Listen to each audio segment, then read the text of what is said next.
you have to set up new accounts with all of them. They require all this paperwork. The paperwork doesn't come in on time. Like your federal tax ID number and your other like retail registrant number, I think mine came in like 4 weeks after I owned the business. So like we weren't able to make the transition happen because I didn't have the paperwork to make the accounts. That was probably the most stressful part. That right there, which is where your working capital comes into play. Yeah, that's exactly what I was saying. We hear that all the time. Had a lot of clients that are having to transfer that on the business that my wife and I bought.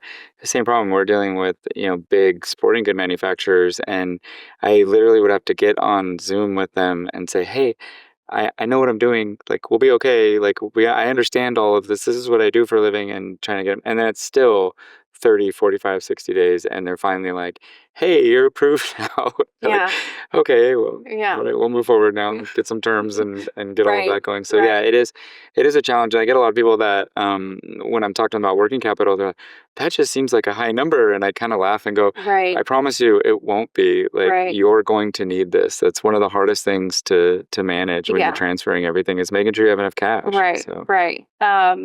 Yeah, I'm really glad that you advocated for me to have working capital, because that 30-day time span, I needed it to like hold the gap, because all the paperwork didn't line up for all the accounts to be able to be made. So yeah, that was a thing. But yeah, we worked through it. I feel like I've overcome a lot of challenges in 8 months. yeah, you've learned a lot very quickly. And obviously you're doing very well. If you had 16 weeks in a row of, Almost fully 50, booked. 60 people here, that's just so crazy to think about.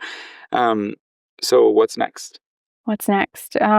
Learning how to take care of this building is on the docket. A lot of the things that I have changed, which, they tell you not to change anything in a business for a whole year. I don't know if you told me that, but No, some people will say 6 months, some will say a year.